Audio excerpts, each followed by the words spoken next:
Bonsoir à tous. Bienvenue au panorama des cinémas du Maghreb et du Moyen-Orient. On est ravis de vous accueillir pour cette table ronde des cinémas du Sud peu diffusés. Donc, je n'ai plus l'intitulé, c'est exactement ça, Abdel, mais tu me reprendras après. On a l'immense plaisir de recevoir le directeur du CCM, Sarim Fassi, que j'invite à venir nous rejoindre. On peut l'applaudir, merci. Donc ce temps-là est en diffusion, c'est-à-dire qu'il va être en diffusion directe et ensuite, après, il pourra passer sur le net. Vous aurez l'occasion de revoir le moment qu'on est en train de passer ensemble.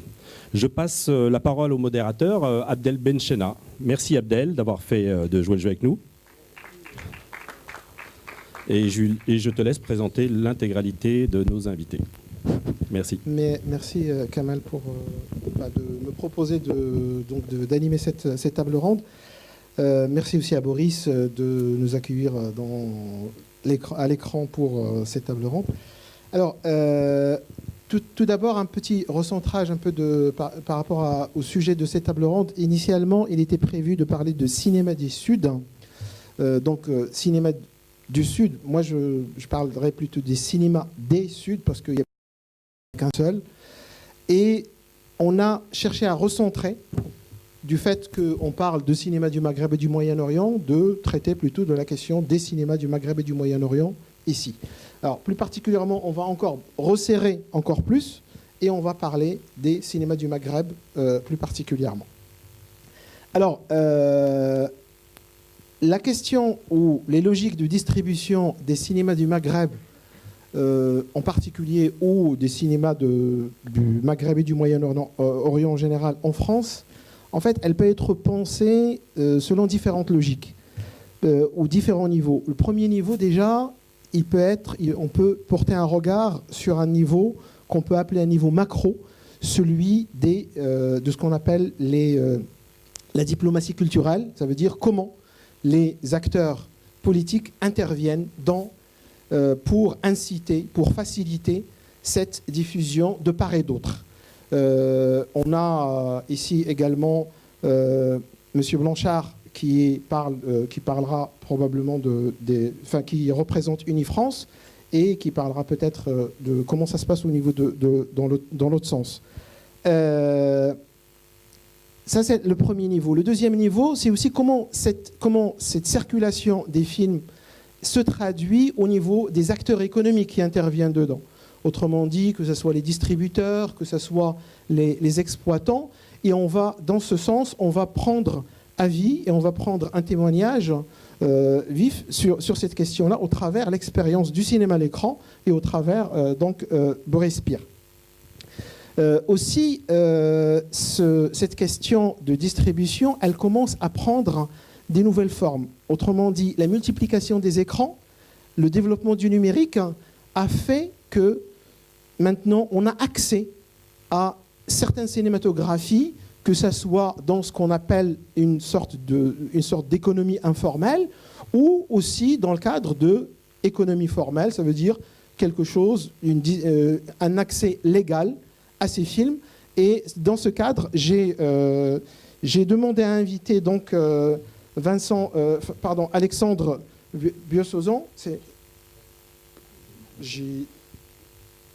Pieuvozan, qui a récemment créé et lancé une chaîne YouTube où on a accès gratuitement à toute une filmographie des pays du Maghreb plus particulièrement, et je pense qu'il y a quand même pas mal de films. C'est une expérience qui date depuis maintenant 2 ans, bien sûr. Et par la même occasion, et on profite aussi de sa présence ici, on va prendre l'avis également de Hamadi Garoum, qui représente le festival du cinéma d'auteur de Rabat. Comment ces auteurs, comment ces réalisateurs font pour exporter, ou quelles sont les difficultés qu'ils rencontrent également dans l'exportation de leurs films au travers le monde et plus particulièrement en France. Alors, pour démarrer, je demanderai peut-être s'il pourrait afficher le premier tableau. J'ai j'ai commencé à travailler sur une recherche concernant la distribution des films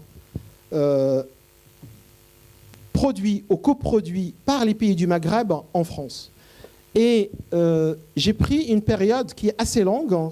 Je suis parti de l'année 2000 jusqu'à 2013, donc sur 13 ans. Qu'est-ce que cela représente ? Les chiffres sont très intéressants dans la mesure où, déjà, ce sont des chiffres qui proviennent du CNC, ce sont des chiffres qui proviennent directement des entrées liées à la billetterie. Donc ce ne sont pas des chiffres qui sont déclarés par des distributeurs, parce qu'il y a d'autres bases de données où ce sont les distributeurs qui déclarent les chiffres d'entrée. Là, on est véritablement sur des chiffres très réels, sur les chiffres de la distribution ou de l'accès aux films de ces cinémas dans les pays du Maghreb. Alors, voilà en gros comment ça se présente. 62 films sur cette période ont été montrés, ont été distribués dans les salles dans une démarche commerciale. Je mets de côté l'accès aux films au travers les festivals, qu'on soit bien d'accord là-dessus. Donc il y a 62 films, et ces 62 films, ils se répartissent de la façon suivante. Ça veut dire des films à 100% avec un budget émanant des 3 pays. Par exemple, les films algériens, on est à 4 films. En ce qui concerne la Tunisie, on est également à 4 films. Et en ce qui concerne le Maroc, on est à 7 films.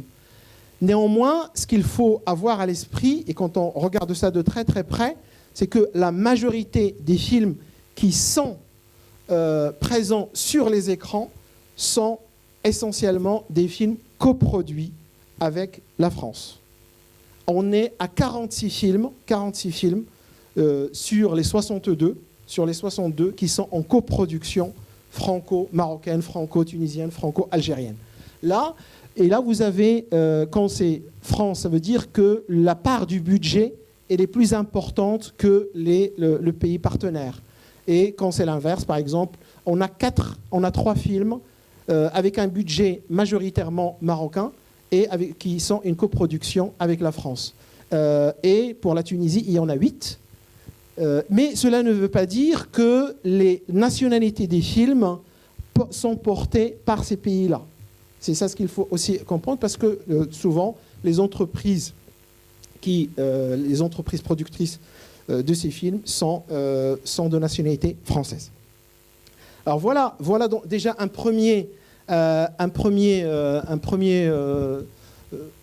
quelques premiers éléments chiffrés sur ces questions-là. J'aimerais maintenant essayer de vous montrer de quelle catégorie ces films sont, comment ça se répartit.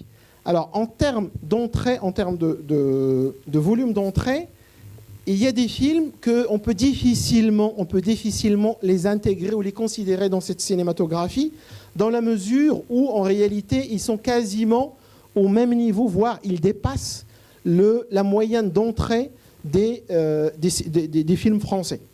Je prends par exemple des films qui sont d'ailleurs programmés dans le cadre du festival, par exemple Né quelque part. C'est un film qui a fait énormément d'entrées, mais avec une coproduction marocaine, je pense de 10% ou quelque chose comme ça.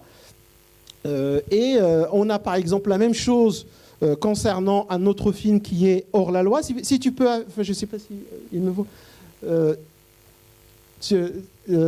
Hors la loi, par exemple, ça, c'est des films qui ont où il y a une participation minime, si vous voulez, de ces pays-là, et où, en fait, ils faussent les chiffres. J'ai procédé à un petit comptage sur la répartition par année. Et ça montre clairement comment ces films ont été distribués année par année sur cette période-là, et en les comparant avec les chiffres qui sont fournis par le CNC au travers la filmographie italienne, la filmographie japonaise, la filmographie canadienne, et ainsi de suite, et ainsi de suite. Donc là, ça vous donne vraiment un panorama sur cette période-là. Qu'est-ce qu'on constate ? En fait, on constate bien entendu la présence ou l'absence de ces filmographies sur cette période, sauf que en 2013, si on réunit les 3 pays ensemble, on est à 11 films. On est à 11 films. Et si on les compare par rapport à des pays européens, on est véritablement vraiment avec une surprise, c'est que ces films-là commencent véritablement à dépasser en nombre, je dis bien en nombre, les films, quelques filmographies européennes ou canadiennes, et ainsi de suite, et ainsi de suite. Donc voilà en gros ces deux données. On peut rentrer plus en détail sur quels sont les films qui ont eu le plus grand nombre d'entrées, des choses comme ça, mais on va y revenir au fur et à mesure. Mais ma première question, et qui s'adresse aux participants à cette table ronde, comment vous observez, ou comment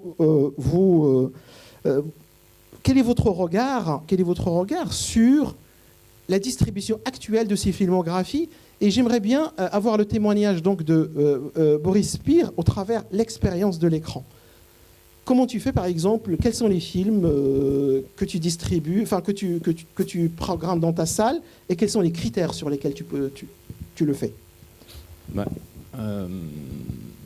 Il y a plusieurs niveaux de réponse.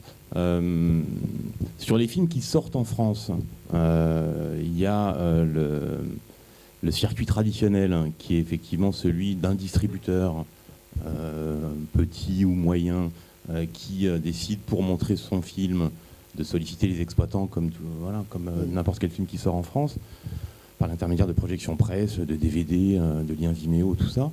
Ça, c'est la première façon de le voir possible. Et après, c'est pour ça que je dis qu'il y a plusieurs niveaux. Il y a un deuxième niveau qui est que, comme à l'écran, on est une salle un peu particulière de ce point de vue-là, puisqu'il y a l'existence du panorama des cinémas du Maghreb et du Moyen-Orient, on est repéré par un certain nombre de distributeurs, presque en amont du moment où ils sortent les films, au moment presque où ils signent les contrats avec les producteurs ou les réalisateurs, ou les vendeurs. Et donc du coup, on voit les films très très en amont. Donc c'est à ces moments-là, ces deux moments-là qu'on peut effectivement les choisir. Après, il y a les liens privilégiés qui se tissent aussi, évidemment, avec un certain nombre de réalisateurs qui deviennent plus ou moins proches, amis de la salle, de l'exploitant que je suis, et puis d'un certain nombre évidemment d'acteurs de l'équipe du Panorama. Donc voilà, tout ça joue évidemment dans les critères. Ce qui me semble important, c'est surtout qu'après, pour moi, en tout cas, ce qui est le premier échelon le plus important dans le choix des films, c'est leur qualité. Oui. C'est-à-dire que moi, je pense toujours le choix d'un film à l'aune de spectateurs que je veux mettre devant, en tout cas de spectateurs potentiels. Et mon espoir est d'en mettre évidemment à chaque fois le maximum. Donc du coup, je pars de l'identité de la salle pour laquelle je travaille. Son identité, elle est construite au travers de 30 ans d'existence pour ce qui concerne l'écran. Et puis elle est construite aussi au travers d'une ville dans laquelle cette salle existe, c'est la ville de Saint-Denis.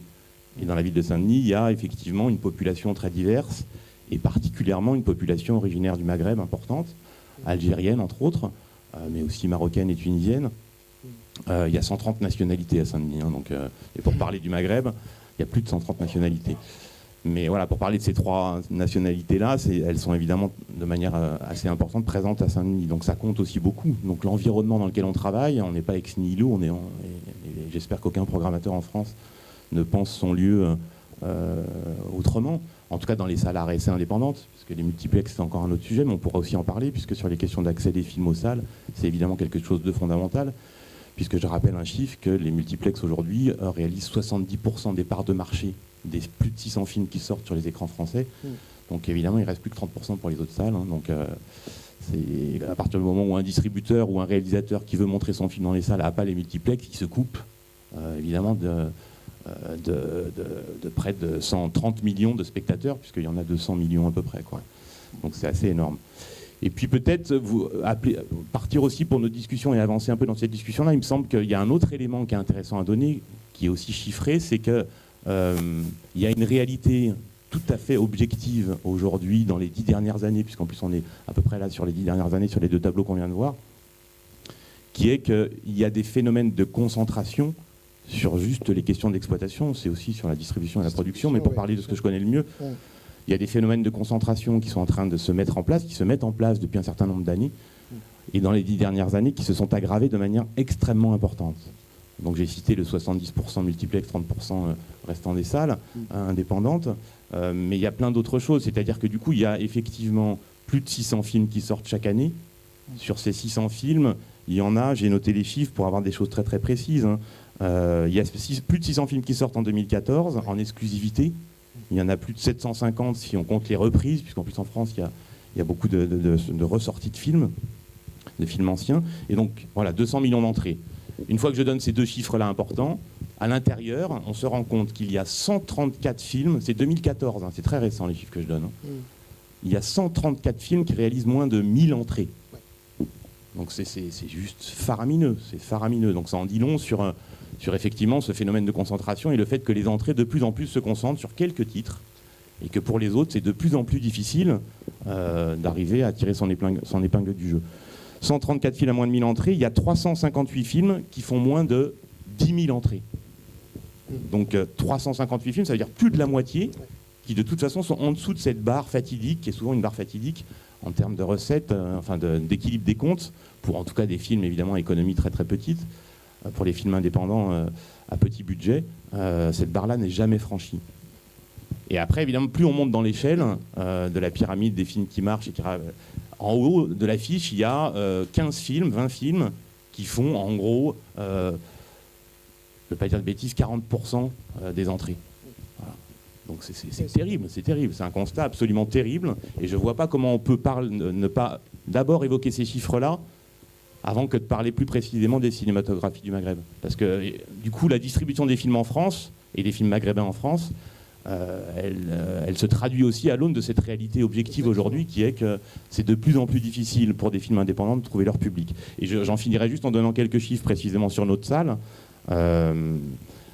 Voilà, donc pas beaucoup, hein, mais quelques-uns. On voulait vous citer, on en avait parlé un peu avec Abdel, à partir d'un exemple assez récent du film de Lies Salem, L'Oranais.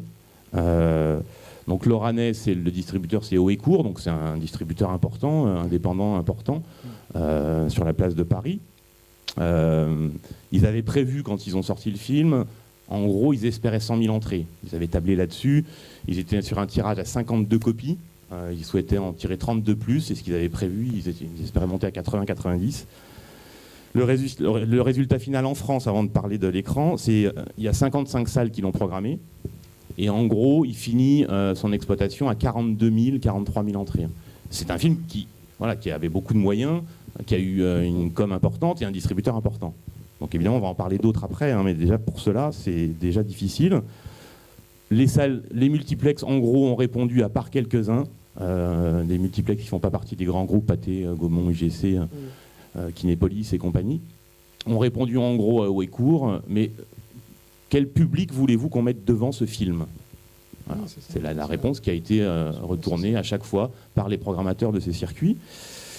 Voilà, donc il n'y a quasi pas eu de multiplex. Il y a Utopia, qui l'a programmé, le réseau Utopia, qui est un réseau important en France pour le cinéma indépendant. Voilà. Et puis alors, donc, L'Oranais à Saint-Denis, on a organisé, nous, une avant-première. C'est un élément important parce que l'événementiel est une donnée essentielle et fondamentale pour arriver à faire repérer, faire voir, faire montrer et faire entendre parler d'un film. Donc on a effectivement fait avec Lies Salem, dans le cadre d'ailleurs d'une soirée coup de cœur, comme on appelle ici, pour le panorama des cinémas du Maghreb, où il y avait 250 personnes, enfin 214 pour être précis, et on l'a programmé ensuite en sortie nationale sur 2 semaines. Et donc on a réalisé 214 spectateurs, plus la première semaine d'exploitation, 184 entrées, plus la deuxième pour 12 séances, voilà, juste pour vous donner un peu des ratios, et 78 entrées pour 8 séances en deuxième semaine. Ce qui veut dire en gros que sur ces 42 000, 43 000 entrées, on a réalisé, nous, au niveau de Saint-Denis, un peu plus de 1% des entrées. C'est toujours intéressant de ramener ça. Voilà, c'est-à-dire qu'une salle comme Saint-Denis, sur ces films-là, et je prends un exemple, mais on pourrait en prendre beaucoup d'autres, mais je ne veux pas prolonger, on joue un rôle essentiel et fondamental pour la circulation de ces films. C'est indéniable, même si les entrées ont tendance à baisser sur des proportions moindres, ça reste les mêmes données. On calcule très souvent ces ratios avec l'équipe de l'écran. Effectivement, c'est un rôle essentiel et primordial. Alors, pour continuer un peu sur cette lancée, je vais vous donner par exemple quelques chiffres. J'aimerais bien que si le projectionniste pour... après, ça, ce sont les chiffres, par exemple, vraiment les chiffres des grosses productions où il y a véritablement une participation dans le budget des pays du Maghreb, donc hors la loi, Dernière Légion, Né quelque part, la source des femmes, et qui donne un peu ces chiffres-là. Mais juste après, on passe à totalement autre chose. Suivante, si tu veux bien. On passe à totalement autre chose. On passe sur des chiffres de entre 100 000 et 160 000, 170 000. Et quels sont les films? Il y a quand même des films qui sortent un peu du lot. Par exemple, un des premiers films de Nabil Ayouch, je pense que c'est son premier long métrage, si je ne me trompe pas. Son deuxième. C'est assez intéressant, aussi intéressant de voir que ces films-là ont véritablement, ils ont quand même des thématiques qui sont peut-être qui intéressent aussi le public français. Si je reviens en arrière, la majorité de ces films traitent de la question de la domination masculine, par exemple. Ça, c'est quelque chose qui est assez enfin, peut-être pas tous, mais il y a une bonne partie quand même de ces films qui traitent quand même de ces questions-là. Ce n'est qu'un constat, hein, c'est pas. Donc voilà pour ce type de filmographie. Et après, en fait, on va passer à des chiffres qui n'ont plus rien à voir. On est sur des films suivants, si tu veux bien. On est par exemple sur maintenant entre 60 000 et entre 30 000 et 60 000 entrées. Donc toujours, par exemple Les Yeux Secs, Fatma, et ainsi de suite, et ainsi de suite. Et comme vous pouvez le remarquer, toujours la nationalité du film reste quand même, c'est que des coproductions, et bien entendu la nationalité du film reste une nationalité française. Alors avec une tendance aussi que tous ces films, soit à quelques exceptions près, soient classés cinéma art et essai. Ça, c'est aussi important à prendre en compte, avec le nombre de copies, comme disait tout à l'heure Boris. Si tu veux bien, je vais projeter peut-être les derniers pour donner la parole aux autres intervenants. Alors, ce qui est intéressant de voir aussi, c'est le nombre des distributeurs qui interviennent véritablement dans cette distribution de ces filmographies. Et on voit véritablement, il y a deux qui se détachent un peu du lot. Et vous avez les films des Deux Rives et vous avez les films de la Talente. Gérard Vaugeois, pardon, et Jacques Chocroun qui est à Montpellier. Les films des Deux Rives sont spécialisés plus particulièrement dans les films algériens. C'est vraiment une spécificité. Et sinon, les autres sociétés de distribution, ils s'aventurent véritablement sur une fois, 2 fois maximum, si vous voulez, sur ce type de terrain. Et là, on est sur 14 ans, hein, de 2000 à 2013. Hein, c'est vraiment cumulé, hein, bien entendu. Oui, je sais qu'il y a des sociétés qui ne... Alors, aussi, ça c'est aussi important de voir un peu le nombre de copies des films pour voir un peu quel est l'investissement, si vous voulez, des sociétés de distribution dans tout ce qui est dépenses. Là, on est sur les 63 films, on est à 41 films, ça veut dire les deux tiers qui sont entre 1 à 20 copies. Et là, j'ai été très très large dans les intervalles. Hein, et qui a bouleversé les choses. Hein. Dernier élément. Là, on est véritablement dans des chiffres qui parlent de films avec un budget à 100%, voire majoritaire des pays émetteurs. Dans le cas de l'Algérie, on est à ce genre de chiffres. Là, vous voyez, on tombe véritablement sur des chiffres beaucoup plus bas. Et on est véritablement dans le même contexte pour les deux autres films. On peut passer peut-être le cas de la Tunisie et le cas du Maroc. Je peux juste donner un exemple, qui a évolué à mon avis. C'est-à-dire que là, il y avait Inland de Tariq Teghia qui a fait 11 100 et quelques entrées. C'était il y a 5 ans, quelque chose comme ça, 5-6 ans. Il vient de sortir Révolution Zenge. dans des conditions encore plus difficiles, qui étaient déjà très difficiles à l'époque d'Inland. Il le distribue lui-même, donc il a créé sa boîte de distribution avec son frère. Et les conditions sont très difficiles, et je pense qu'il va avoir énormément de mal à atteindre les 11 000 entrées. Ouais. Alors, au travers, donc je ne sais pas si on a passé le cas de... Le dernier slide, si tu veux bien. Le dernier ou l'avant-dernier, alors je ne sais plus comment je les ai classés. Non, l'avant-dernier alors. Et ça, c'est pour le cas du Maroc, avec des films comme Sur la planche, Myland ou Le cheval de vent, d'ailleurs, qui est programmé, si je ne me trompe pas ici. Voilà où on est en termes de chiffres. Voilà.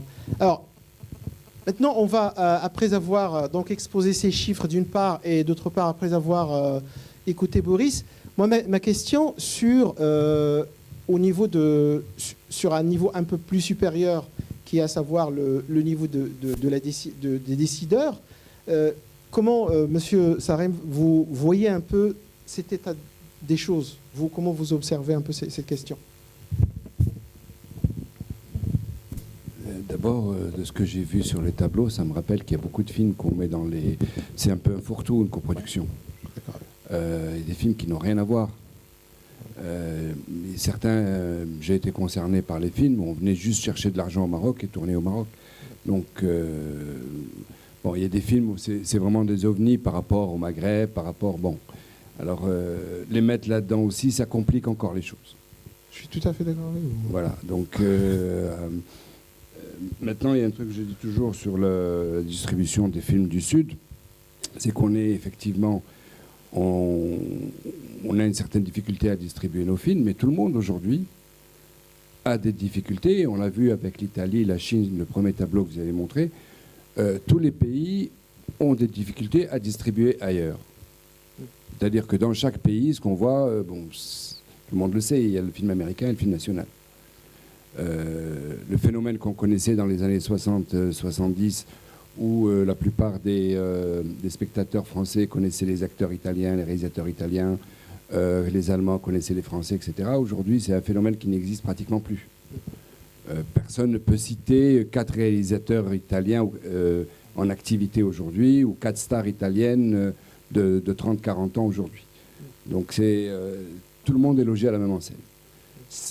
On s'en sort peut-être un peu mieux grâce aux communautés. Voilà, c'est pour ça d'ailleurs que c'est à Saint-Denis, pas... non, tout le monde. Tout le monde. C'est-à-dire, bon, nous, on voit le même phénomène en Belgique. C'est grâce aux communautés. C'est pas du tout grâce au marché local. Le marché local, il est divisé entre le cinéma national et le cinéma américain. Et donc la distribution qui suit. Oui. Ou à contrario, c'est à cause de la distribution qu'on se retrouve dans ce genre de situation. Alors qu'est-ce qui reste ? Il reste éventuellement les télévisions. Aujourd'hui, la VOD. Monsieur peut-être va en parler tout à l'heure. On commence à avoir beaucoup d'intérêt sur la VOD. Beaucoup de gens qui nous demandent les droits pour pouvoir mettre des films marocains dans leur catalogue. Certains viennent carrément s'installer au Maroc et veulent même coproduire des films qu'ils mettraient en ligne par la suite, une fois qu'ils auraient respecté une chronologie des médias, c'est-à-dire salles, télévision, etc.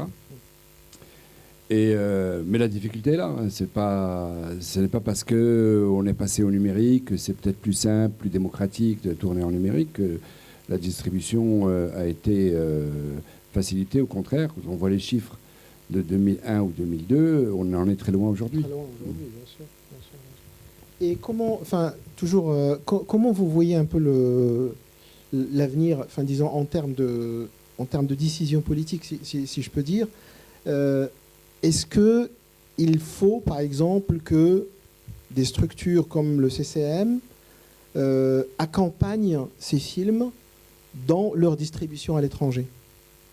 Ou c'est une réflexion. C'est-à-dire qu'aujourd'hui, le CCM accompagne la production, il accompagne l'exploitation, il accompagne la promotion à travers le financement d'une 50aine de festivals à travers tout le pays. Et paradoxalement, il n'y a rien pour la distribution.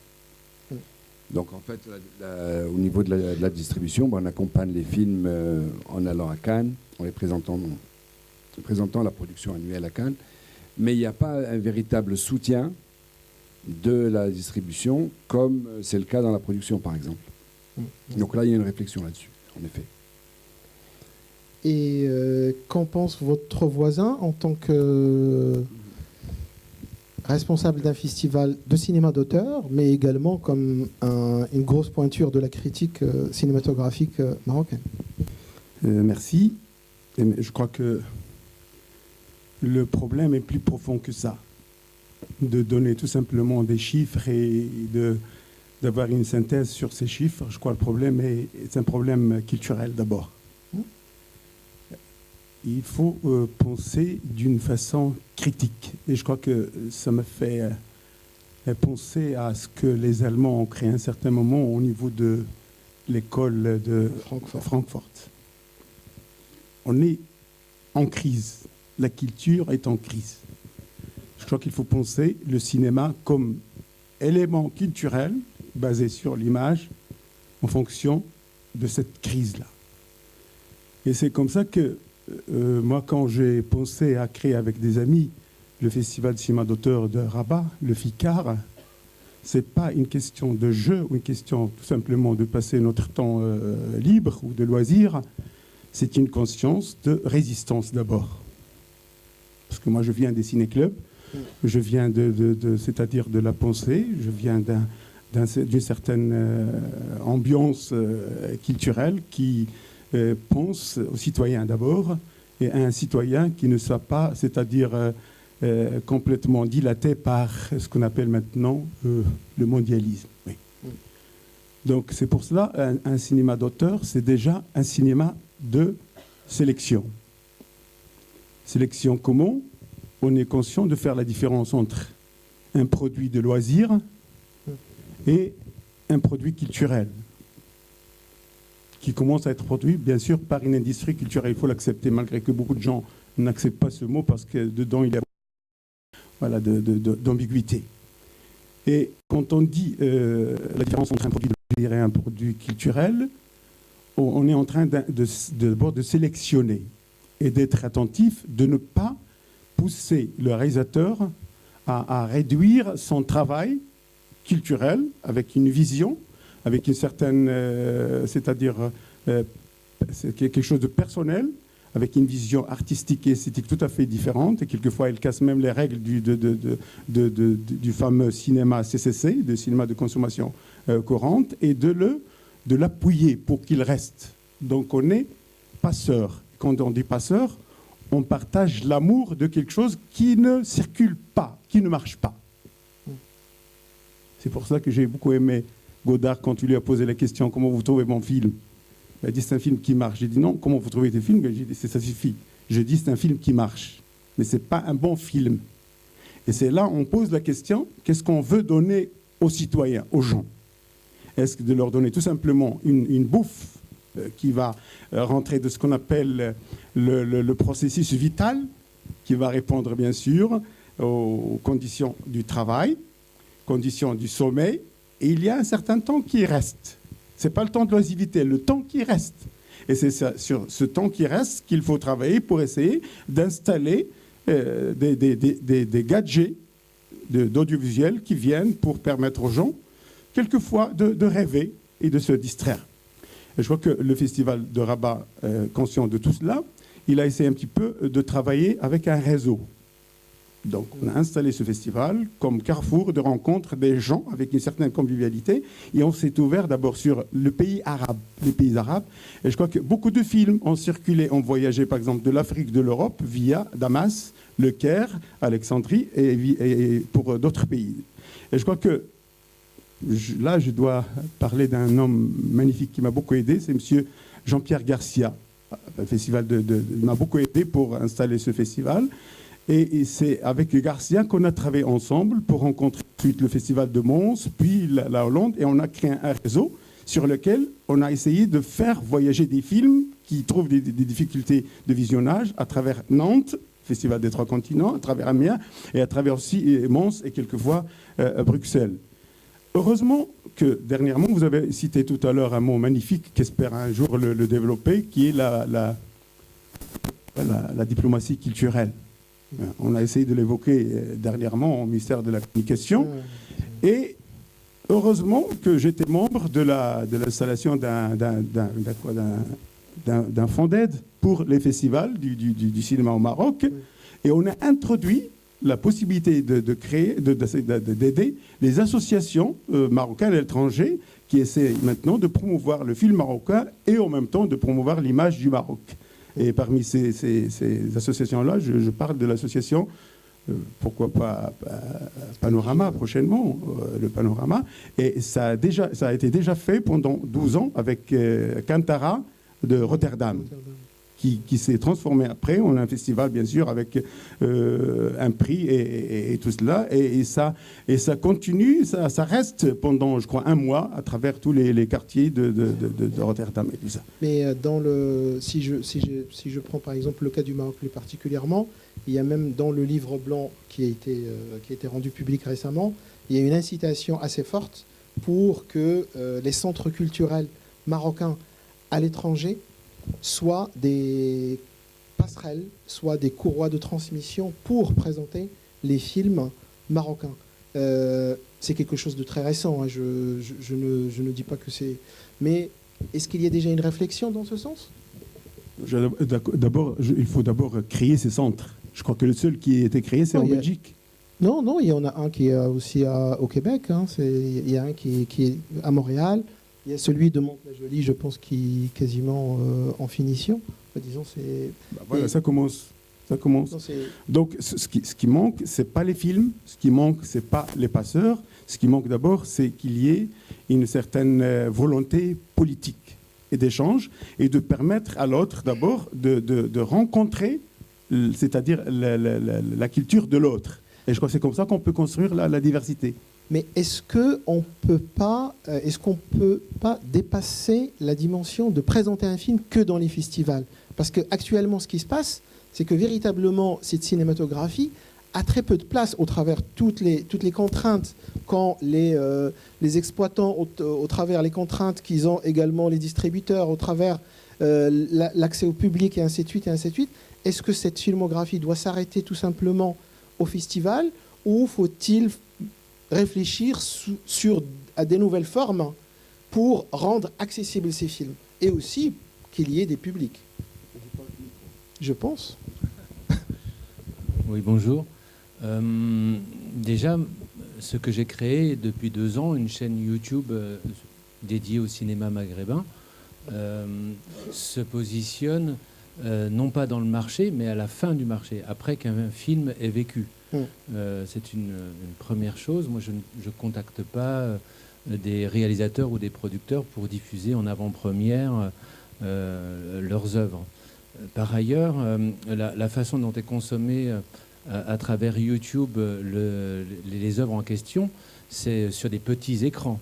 Donc ce n'est pas du tout comparable avec le cinéma avec un grand C.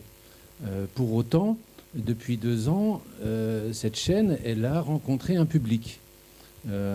J'ai totalisé pas loin de 4 millions de vues en 2 ans sur un peu plus d'une centaine de films, que ce soit des documentaires, des longs métrages ou des courts métrages.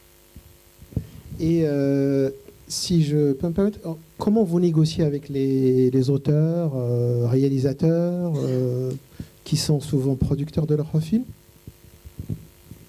Avec le sourire. Parce que c'est... non, mais c'est important parce que l'autre aspect de mon activité, c'est que l'aspect financier n'est pas le premier aspect. L'économie générée aujourd'hui par les chaînes YouTube et par les vues est tellement infinitésimale que si on commence par là, sans sourire, ça ne va pas le faire. Donc moi, la façon dont je présente les choses, c'est que j'ai mis en place un vecteur pour pouvoir faire en sorte que les films soient vus. Et le film, par exemple, qui a été le plus vu en 2 ans, il a totalisé plus de 400 000 vues. Donc, c'est lequel ? Casablanca by Night. Bon,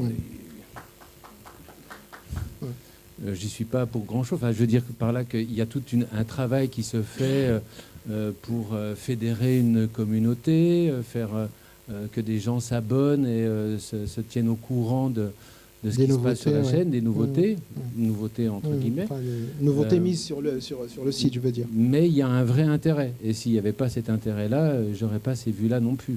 Mais Donc- est-ce que, par exemple, vous pouvez nous dire d'où proviennent ces visiteurs de ce site? Est-ce que c'est essentiellement le Maroc, c'est la France, c'est Le premier pays, c'est le Maroc, en effet. Parce que sur ma chaîne, j'ai quasiment à 99% des films marocains. Ouais. Parce que j'ai commencé par là. Moi, j'ai une activité artisanale, c'est pas du tout industriel. Par contre, les pays qui suivent sont des pays d'Europe. La France, la Belgique, l'Espagne, l'Italie. Voilà, donc ces films sont vus par la population d'origine marocaine ou d'origine maghrébine, ouais. maghrébine immigrée en France ou en Europe. Surtout que souvent les films sont pas sous-titrés. Hein, il y a des films qui sont pas sous-titrés. Il y a des en films qui ne français. sont pas sous-titrés, Ouais. il y a des films qui ne sont pas forcément en français non plus. Je prends ce qu'on me donne avec la qualité qu'on me donne, tout en essayant de l'exacerber, mais je ne suis pas en mesure d'exiger. Ouais. Voilà. Et en ce qui concerne, disons, ce type de public, est-ce que vous avez fait peut-être une étude un peu plus fine ou vous arrêtez seulement au nombre de vues? Est-ce que les gens vraiment vont jusqu'à la fin du film? Comment ça se passe? Est-ce que ce sont des pratiques quand même qui ne sont pas du tout pareilles que aller dans une salle de cinéma, de rester devant un écran de télévision? Est-ce que vous avez une idée bien précise sur, sur ces choses-là? Mais effectivement, c'est beaucoup plus convivial de pouvoir, enfin pas plus convivial, mais disons plus facile de s'arrêter au milieu d'un film quand on est chez soi et qu'on n'a pas payé la place de cinéma que quand on a fait le déplacement. C'est déjà une première chose. Ensuite, il y a sur cet outil YouTube, mais c'est la même chose pour Dailymotion, tous les outils statistiques qui vont vraiment, vraiment très loin. On sait les tranches d'âge, le sexe, d'où sont vus les films, combien de temps l'internaute va rester sur le film, la moyenne par film. On sait à peu près tout. Donc c'est des chiffres qui vous intéresseront sans doute. Ah oui, totalement, oui. Nous, on est preneurs de tous les chiffres qui peuvent nous donner quelques éléments d'explication. Mais une dernière, peut-être, j'aimerais donner la parole à M. Blanchard pour peut-être apporter un éclaircissement non seulement sur les films les films français ou l'exportation des films français, mais plus particulièrement sur les nouvelles initiatives dont vous m'avez parlé l'autre jour. C'est des initiatives autour du court-métrage. Oui. Avant de parler des initiatives, ce que je pensais faire, c'est peut-être synthétiser tout ce qui a été dit. Parce que je veux dire, l'état des lieux assez triste qu'on vient de faire de la situation du cinéma du Maghreb en France, c'est exactement celle à laquelle nous, en France, on se retrouve confrontés quand on essaie de vendre, enfin, de promouvoir notre cinéma à l'étranger. Et encore, on s'en tire pas trop mal en France. C'est-à-dire le ratio 70% des entrées en salle qui sont trustées par les multiplexes. Dans le reste du monde, c'est pire. Je pense qu'on peut aller vers du 80 pays. Je pense au Royaume-Uni, à l'Allemagne, où le prix, ça devient un loisir nettement plus cher effectivement d'aller au cinéma. Je voulais rebondir également sur une chose qui avait été dite, c'était la nécessité d'une action politique. Bon, nous, c'est effectivement ce qu'on fait. On est une association de loi de 1901, mais on est éminemment politique. Je pense que la volonté, il n'y a pas qu'en France, elle est dans la plupart des pays, il y a. Mais le problème auquel on se retrouve tous confrontés aujourd'hui, c'est que faire en fait. C'est que c'est une industrie en mutation. Alors il y a des aspects culturels, effectivement. Le cinéma fait peut-être, sûrement moins rêver qu'avant. Il y a peut-être une curiosité qu'il faudrait réussir à réveiller chez le public. Et que ce soit avec des producteurs, des distributeurs, des exploitants, des comédiens, on est obligé de réfléchir régulièrement à ça. C'est comment parler du cinéma, comment redonner envie aux gens d'aller en voir, en sachant que la salle, même si c'est très triste de dire ça ici, c'est plus l'Eldorado que c'était avant. Et on est obligé effectivement de penser à des solutions de rechange. En France, la salle est toujours là, mais dans d'autres pays, on en revient toujours au même truc. En gros, quand les gens leur parlent de cinéma, ils vont penser à du cinéma américain US, seulement Amérique du Nord. Et tout ce qui n'est pas américain est vu comme art et essai. C'est-à-dire que même un film comme Qu'est-ce qu'on a fait au bon Dieu est classé art et essai. C'est un film d'auteur, si on va en Pologne. Et ça veut dire que ces films-là n'ont pas nécessairement leur place dans les multiplexes. Or, les multiplexes, c'est plus des 3/4 des entrées en salle. Donc, on se retrouve naturellement ghettoisé. Et comment dire, et tout le paradoxe, c'est là, c'est que c'est les communautés en fait qui permettent d'avoir encore ces chiffres qui sont honorables. Je connais pas mal de films français qui aimeraient bien réussir à faire 50 000 ou 100 000 entrées quand ils sortent sur une trentaine de copies. Ce serait génial. Bon, il y a 15 ans, ça aurait été normal. Aujourd'hui, c'est fantastique. Je ne sais plus ce que je voulais dire exactement, mais voilà, c'est qu'on cherche, quand on sort un film, la façon de communiquer dessus, de le vendre, de donner l'envie aux gens d'aller le voir. Et c'est pareil pour n'importe quel cinéma du Maghreb ou du Moyen-Orient. C'est comment donner aux gens envie d'aller le voir. Et donc on cherche un discours fédérateur, mais on se retrouve toujours finalement sur quelque chose qui segmente. On dit, bah non, on va s'adresser plutôt à cette communauté ou des gens qui pourraient être intéressés par cette thématique. Alors je ne sais pas si c'est l'œuf ou la poule, mais après les résultats qu'on obtient en salle sont le reflet de la façon dont on a pu sortir le film. Vous avez évoqué le travail que vous êtes en train de travailler sur le court-métrage. Est-ce que vous pouvez donner quelques éléments sur ce point-là? C'est dommage que Morad du CNC ne soit pas là, puisque l'idée venait de lui initialement. Oui, mais désolé.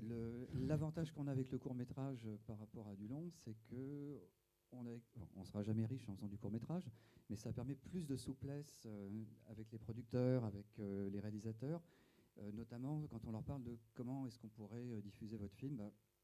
C'est régulièrement, enfin, on peut demander à un producteur ou un réalisateur de montrer son film gratuitement dans un festival ou une projection, une nuit du court-métrage, des choses qu'on peut organiser un peu aux quatre coins du monde, parce que le manque à gagner, c'est pas grave, ça va pas nuire à la carrière du court-métrage. Le problème du piratage se pose pas pour le court-métrage comme ça va se poser pour du long, par exemple. On peut pas dire, zut, j'aurais sûrement fait plus d'entrées en salle avec mon film si on l'avait pas montré gratuitement, je sais pas, en Allemagne ou au Brésil.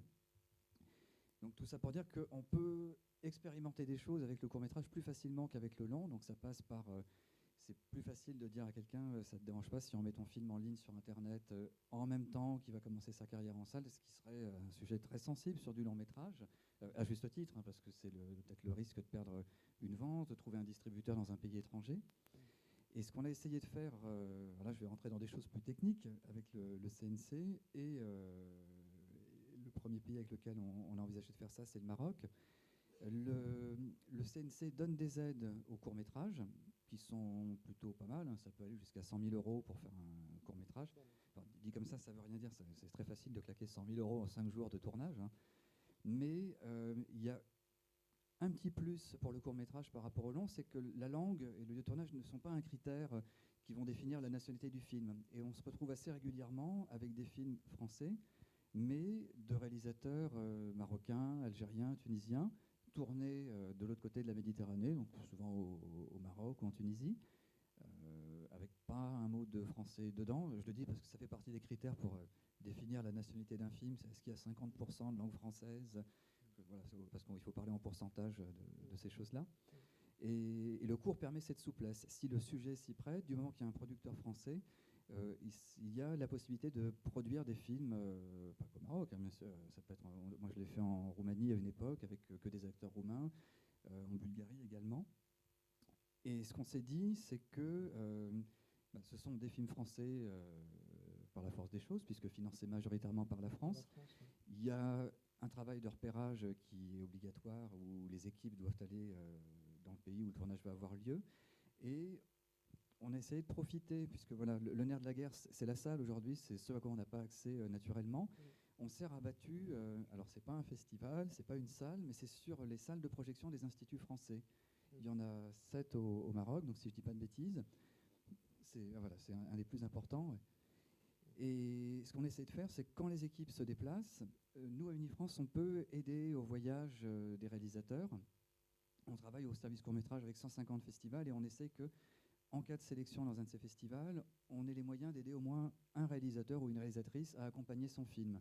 Il y en a qui sont en compétition au Panorama et je crois que sur les 3 réalisateurs, que ce soit Père, La Fièvre et Moulkelb. Enfin, les réalisateurs, on les a aidés à voyager aux quatre coins du monde.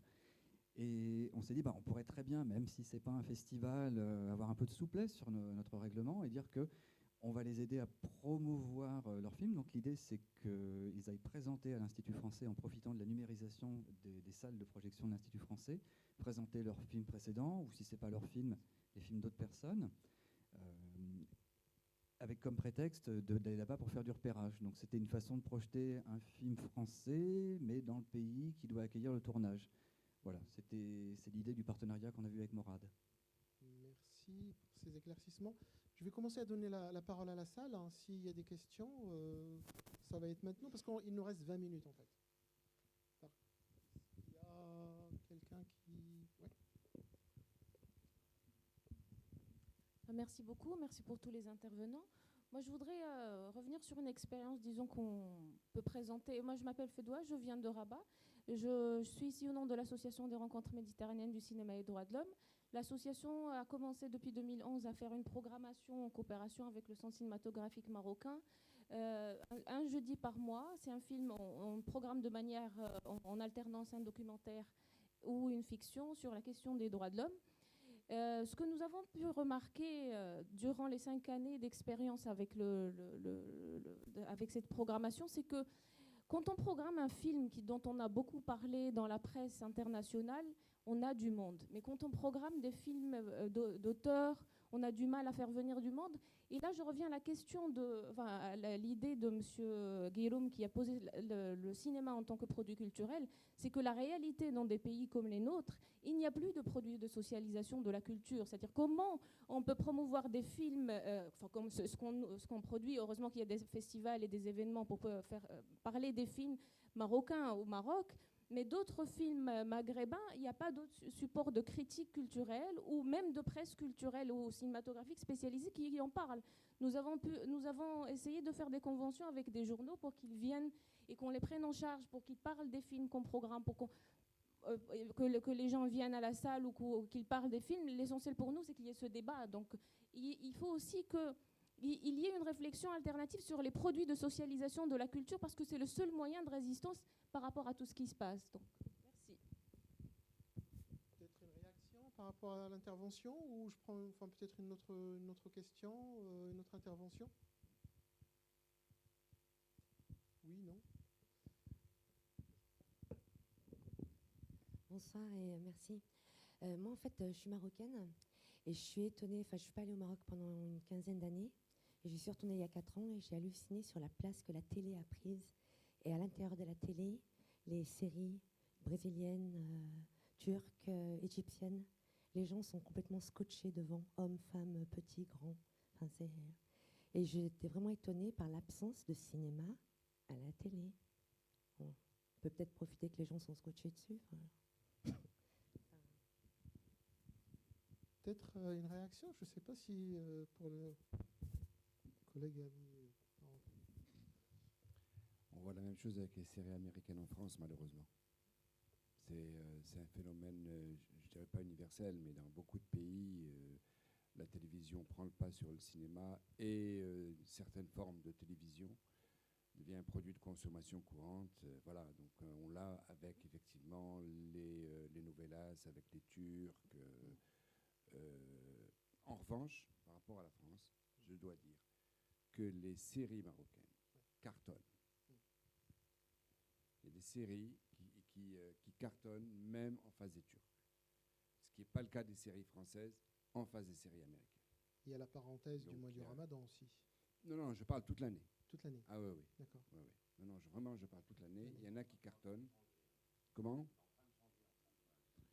Oui, mais enfin, on a vu quand même beaucoup de séries s'arrêter parce qu'il n'y avait pas d'audience en face. Et on voit en même temps des experts ou les New York quelque chose qui sont là depuis 2000. Puis ils sont déjà à 15 ans d'existence et ils continuent. Et on en programme 4 d'affilée, 5 d'affilée. Donc ça, c'est un constat. Nous, heureusement, on a encore une production audiovisuelle nationale de fiction qui prend le pas sur la production étrangère. Et oui, on a des obligations également en fiction nationale. Oui. Je vous donnerai la parole pour... Bonsoir, merci. Alors, moi, je viens d'Agadir. Alors, c'est une bonne chose d'avoir des réseaux entre festivals. Ça, c'est une très, très bonne chose pour la circulation des films, pour la possibilité pour les réalisateurs de présenter leurs films. Mais en parallèle, ça serait bien, à mon avis, et on a fait cette expérience à Agadir, de faire une sorte, ça commence, hein, une sorte de réseau entre l'exploitant, les ciné-clubs et la société civile de la ville. C'est-à-dire les associations, et ça, on sait tous que la société civile est très active au Maroc. Ça veut dire on intègre la société civile, les associations, parce qu'en général, ce sont des films qu'on présente pour des buts pédagogiques, culturels, sociologiques, et ainsi de suite. Est-ce qu'il y a une possibilité, par exemple, est-ce que le CCM, par exemple, pour Sarim, M. Sarim, est-ce qu'il y a une possibilité d'encourager ces sortes de création de réseaux entre ciné-club, festival et société civile? Merci. Tout ce qui peut effectivement faire avancer les choses, on accompagne. Avec l'association, on donne la salle du 7e art pour leur projection mensuelle. Il faut savoir juste que depuis les textes de 2012, le CCM n'a plus d'argent, ne distribue plus d'argent. Tout passe par des commissions indépendantes qui décident comment aider les festivals, qui décident quelles sont les salles à aider pour la numérisation, qui décident quels sont les films à produire pour lesquels on va donner une avance sur recette. Donc nous, on a aujourd'hui une responsabilité de régulation, on a une responsabilité de promotion, mais nous ne finançons plus rien. Nous sommes le secrétariat de commissions indépendantes qui finance diverses activités dans le cinéma. Peut-être... C'est une petite réaction pour compléter. C'est une petite parenthèse historique, comme vous l'avez dit tout à l'heure. Je crois que le ciné-club était très, très actif au Maroc pendant les années 70, 80, 90. Et on est arrivé à presque à 100 000 adhérents dans le Maroc entier. Et à partir des années 90, parce qu'il n'y a plus on ne s'intéresse plus à la politique et l'idéologie au ciné-club, donc les gens commencent à fuir les salles, à faire autre chose et se transformer en festival. Il y a la ruée vers les festivals maintenant. Mais ce qui m'intéresse, moi, pour l'avenir, c'est que ce que maintenant les enseignants sont en train d'installer au niveau des lycées et des écoles et des universités. Éducation à l'image. Exactement. Et je crois qu'il y a une conscience très importante. Ce sont toujours des militants qui sont derrière tout cela. Mais j'en profite maintenant que M. Salim est là, parce que la politique maintenant du cinéma au Maroc, c'est comment créer des salles. Mais je crois que j'ai peur que ces salles-là soient vides. Parce qu'à côté de moi, il y a un élément très dangereux pour la salle qui est là. Et je le remercie parce qu'il diffuse le film.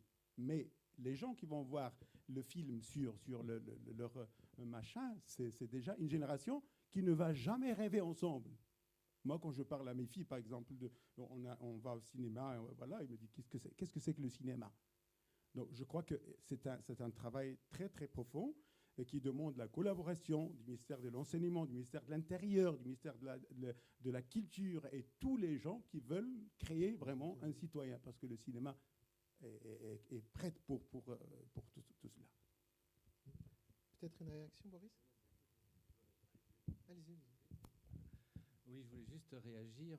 C'est pas du tout Internet ni YouTube qui a désertifié le nombre de salles au Maroc ou ailleurs. Hein. Il faut bien comprendre ça. Moi, je pense que mon activité, elle vient après. C'est naturel. La nature a horreur du vide. Et si vous allez sur cette chaîne, et je vous y invite, vous allez voir qu'il y a énormément de gens qui parlent, d'internautes qui vont discuter, commenter les films. Et c'est pour répondre à madame, il y a un échange sur le contenu. C'est pas, on ne les voit pas dans les meilleures conditions, mais les échanges se font et de nombreux réalisateurs répondent aussi. Donc il y a aussi un échange direct que l'on peut voir entre l'artiste qui a créé son œuvre et puis tout un chacun qui va lui poser des questions, les commenter de façon positive ou négative. Et il y a quelque chose de bien dans YouTube. Oui, une toute petite chose. D'abord la situation évidemment du cinéma entre le Maroc et la France n'est pas du tout la même, malheureusement pour le Maroc. Donc voilà, ne serait-ce que parce qu'effectivement au Maroc il y a beaucoup moins de salles qu'en France et que l'histoire est évidemment pas la même. Mais effectivement, moi je suis d'accord avec ce qui vient d'être dit, c'est-à-dire que d'une part, je suis convaincu en tant qu'exploitant de salle de cinéma et militant de la salle de cinéma depuis ma plus tendre enfance et je pense jusqu'à la fin de mes jours. Je pense qu'il y a une complémentarité totale qui est encore à inventer. Elle existe, mais elle est encore à inventer entre effectivement ces propositions qui existent sur Internet, au travers de la VOD, de sites YouTube ou autres, et la salle de cinéma. J'en ai pour preuve en France que la plupart des études qui sortent sur le sujet montrent bien que la plupart des utilisateurs de ces sites Internet sont ceux qui vont le plus dans les salles de cinéma. La plupart des études très sérieuses qui se basent sur des choses tout à fait officielles et pas juste sur voilà, un panel de 20 personnes. Donc ça c'est une première chose qui me semble évidemment passionnante et qui ouvre un champ infini pour l'avenir de la salle de cinéma. Et puis la deuxième chose, c'est qu'en plus, il se trouve que les salles de cinéma en France, confrontées à cet état de crise, qui n'est pas du tout, encore une fois, la même qu'au Maroc, parce qu'il y a 200 millions de spectateurs, mais ces 200 millions de spectateurs vont toujours sur les mêmes films. C'est ça, en fait, la crise dans laquelle on est. Et donc, du coup, la salle de cinéma indépendante, je ne parle pas des multiplexes, doit, elle aussi, se questionner sur ces pratiques qui évoluent, qui changent et qui bouleversent complètement le rapport de chacun, y compris nous, hein. Moi, cinéphile, qui veut d'abord et avant tout découvrir le film en salle de cinéma, sur le rapport qu'on a à l'image et aux films qui sont proposés, quel que soit l'endroit d'où ils proviennent, qu'ils viennent du Maroc, de la Tunisie, de l'Égypte, de l'Iran ou de je ne sais où dans le monde. Voilà, je pense que ça, c'est une donnée essentielle et qu'il faut qu'on se remette en cause, y compris dans les propositions que nous faisons, pour désacraliser. Moi, je crois vraiment, différencie peut-être un peu du Festival de Rabat, c'est-à-dire que bien sûr qu'au Maroc, il faut que l'éducation à l'image est essentielle. Nous, on a évidemment ici une très longue histoire en la matière. Mais il faut aussi désacraliser la salle pour la rendre à nouveau populaire. Et peut-être ce qui a en France, en tout cas, a créé un fossé entre la salle et un certain nombre d'habitants de ce pays, un fossé culturel, c'est qu'effectivement notre salle est l'écran en premier, et à Saint-Denis, on est quand même vécu comme une salle. On passe que de la version originale, on est un petit peu pour les intellectuels, c'est réservé en gros à d'autres que moi, quoi. C'est quand même majoritairement ce qui est dit par l'ensemble de la population de Saint-Denis. Enfin, il y a 20, je sais pas, il y a 20%, 10% de la population qui fréquente notre lieu. Et c'est plutôt des blancs, et c'est plutôt des lecteurs de Télérama, et c'est plutôt voilà, des personnes qui ont un certain âge, si je caricature à peine, hein. Et donc du coup, on est nécessairement dans l'obligation de réinventer, de re-questionner nos pratiques culturelles. Et la dernière chose que je dirais, c'est que vient s'ajouter à cela évidemment une question politique essentielle, qui est qu'effectivement on est dans une crise politique profonde, et en France aussi, c'est dans le monde malheureusement, et que cette crise politique fait qu'effectivement, y compris nos élus sur les questions culturelles, n'ont aucune capacité, et je leur porte pas du tout grief de ce point de vue-là, hein, c'est compliqué, aucune capacité de se projeter, ce qui n'était pas le cas du tout dans les années 80, c'est-à-dire d'inventer quelque chose de nouveau. Et que du coup, il faut qu'on arrive avec ces deux facteurs-là, c'est-à-dire la modification des pratiques, le rapport à l'image qui se réinterroge, et ces politiques en crise, il faut qu'au milieu de ça, on arrive à réinventer des choses. Et c'est ce qu'on essaye de faire avec le panorama, c'est une des réponses. Il y en a plein d'autres. Mais effectivement, la volonté politique, d'un côté, et des salles qui se remettent en cause et qui essayent de réinterroger leurs pratiques, l'un sans l'autre, ça ne marchera pas. C'est-à-dire que ce qui a créé en France ce réseau de cinéphilie extrêmement important et de réseau de salles extrêmement important, qui est en train de s'effilocher lui aussi, c'est une volonté politique. Donc évidemment que c'est aussi une grande question politique pas juste les élus d'ailleurs, mais politique au sens évidemment beaucoup plus large, du regard vers l'autre, et toutes ces questions-là que je ne vais pas ouvrir maintenant, ce n'est pas le débat.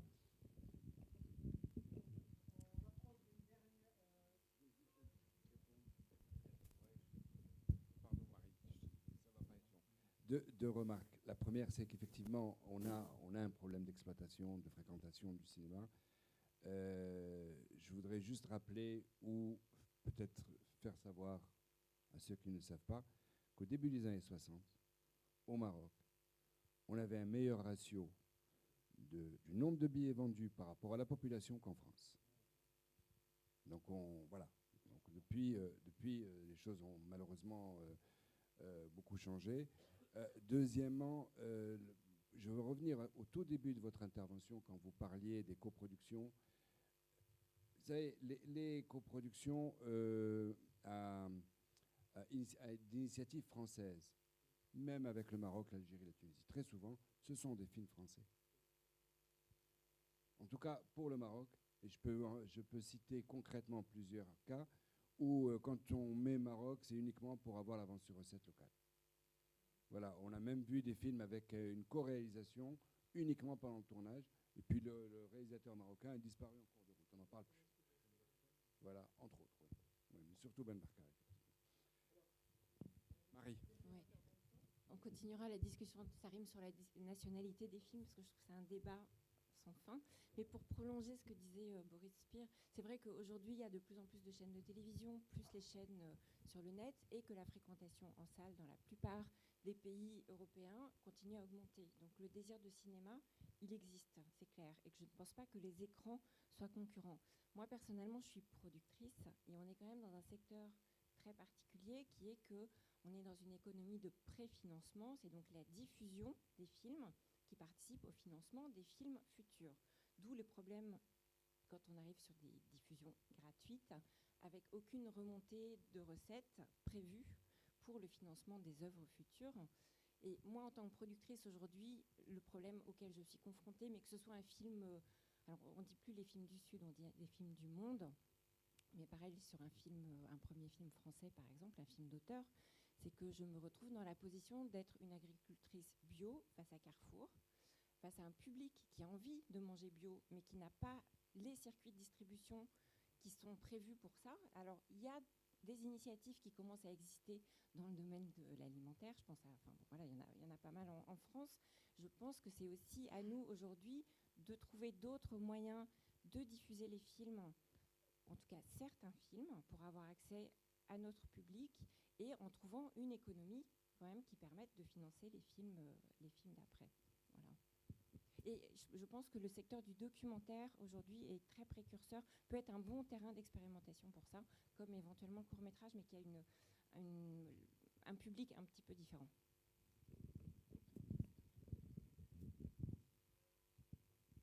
Merci à tous les intervenants, merci au public pour les questions. On est un peu limité par le temps malheureusement.